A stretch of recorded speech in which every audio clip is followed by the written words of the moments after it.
So what I would challenge this young man or young woman to do is you have to look inside of yourself to see what you really want. What are you passionate about? We use these words and these little phrases of only the strong survive and all this other crap. They're all just fucking words. I get so tired of hearing people just talking. Like right now, someone may think Goggins just talking. You don't know me. So when I speak from passion, I speak from experience, I speak from suffering. I have to tell this young man or woman that the only way I believe, and this is just my experience in life, the only way you're ever going to get to the other side of this journey is you have got to suffer to grow. To grow, you must suffer. You can become the kind of person that is so in tune with the values that you have and what you actually want, that when feelings rise up, you can choose to act however you want despite them. Even if you're tired, you can still go to the gym. Even if you're annoyed with your spouse, you can still speak in a manner that's loving. Even if you don't feel like doing that hard work, you can still push yourself to do it. Your feelings aren't a choice. Your behavior and your thoughts are always a choice. Several people live to be 100 years old, and they have great lives, and they have great kids. Their kids go to college and all sorts of stuff.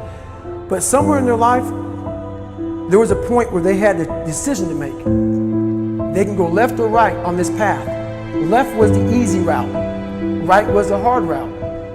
A lot of people take the easy route. And they had a good life that way, but the better life was going to the right side. And you may have 20 years of pain and suffering to get past it, but a lot of us die never truly starting our journey.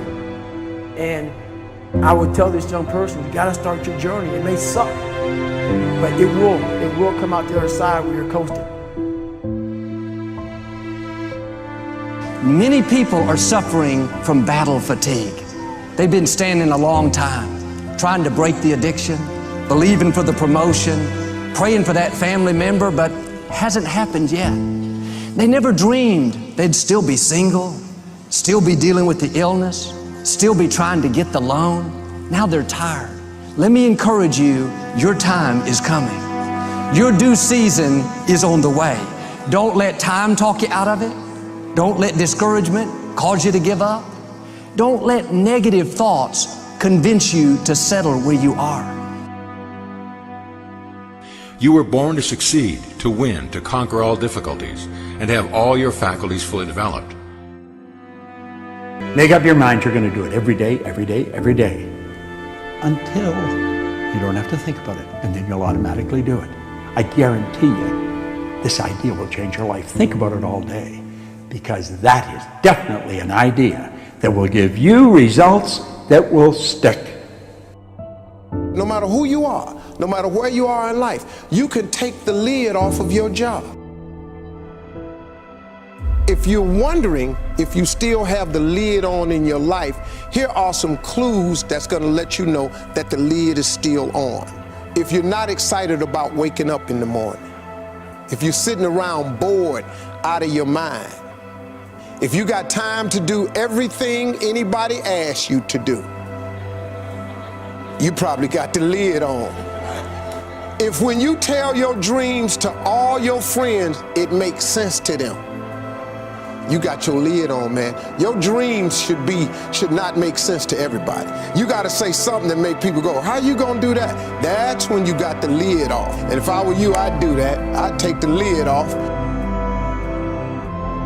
It's not always going to be easy. There are going to be challenges. There's still going to be curveballs thrown at me. But I can't become introverted. I have to continue to get outside myself, because when you're uncomfortable, that's the only way you're going to grow. Right. So the only way I became successful was going towards the truth. As painful and as brutal as it is, it changed me. It allowed me to become, in my own right, who I am today. You face your fears, you become the person you want to be. You run from your fears, you're not living. You're alive, but you're not taking the freedom. You're not running the day. The day's running you. You always be the fucking servant, not the master, guys. We all fall down in life, guys. The question is, who gets back up? Again, it's not the potential of the individual. It's not the genetics. It's a perseverance, the never say die attitude. If you constantly keep throwing shit against the wall, eventually something will stick, guys. Never give in to what you want. We need trust, right? We need trust. When we're surrounded by people who believe what we believe and trust starts to emerge, when we trust them and they trust us, we're more willing to take risks. We're more willing to experiment, which requires failure. We're more willing to explore and go somewhere that no one has ever gone before, with the confidence that if we fail, if we trip over, if we turn our backs, that those within our community, those who we trust and who trust us, will look after us while we're gone, will pick us up when we fall over, will help us when we're hurt. Our very survival depends on it. Courage, someone who has the courage no matter what to believe in something wholeheartedly and follow that with faith and courage to just go. And if I was able to do it, you can too. You know, but you need to start making that choice. You need to make that choice right now for yourself. There are people who have lost their arms, lost their sight. There have been people that have been through the most horrific experiences in life, and they found a way to still be happy because they've made the decision that life is too short to suffer. God will use the foolish things to confound the wise. God can use a man without arms and legs to be his hands and feet, to prove that it's not about Nick. It's not about his ability. It's not about him and his strength and how he speaks all around the world and uses his hands greatly as gestures and body language while he gets excited preaching. It's not about me, it's about Jesus. I didn't write my story, Jesus wrote my story. He knew me before the earth began. And I don't know about you, but yeah, it's good to have a job. It's good to have a relationship and get married and have kids. It's good to have that stuff. But until you find Jesus Christ as your Lord and Savior, there will be always something missing. You can't rely on you because you will fail you every single time, just about. I needed Him, not just because of this, but for my heart, for my mind. By the grace of God, He kept me here on earth, even though I tried to commit suicide at age 10. The bullying at my school convinced me that I was a mistake, that I'd never eventuate to anything.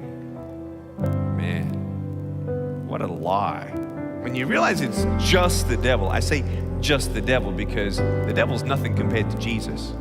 I was listening to the encouragement my parents were saying, but then listening to the lies at the same time. The lies saying, you're not good enough, Nick, just give up. No, I am wonderfully and fearfully made according to Psalm 139. Oh, Nick, you should just give up. No, I can't do all things through Christ who strengthens me. But what we need healing first is in the inside and to hear the voice of God. Hearing the voice of God, when you hear a phone ring, you pick it up, okay? When you're sometimes dialing into heaven and it feels like He's not picking up, don't hang up on God, He's listening. I hung up on God because I didn't understand His plan. God said through my parents, Nick, God's got a plan for your life. Jeremiah chapter 29, verse 11. I have a hope, plan, and a future. I'm like, no way, there's no race like that. There's no heaven, there's no God. Look at all the pain in the world. If God loved the world, then why is He letting so much pain happen? Later on, you realize in the Bible, God doesn't give us pain, but whatever the enemy tried to use for bad, God turned into good. I can't do anything with my broken pieces, but there's nothing that God cannot do. I've seen pain. I've seen miracles. God allows things that we don't understand, but I want you to know if you hold on to Him, He'll hold on to you. If you trust in the Lord with all your heart, even when you cannot walk, He'll carry you.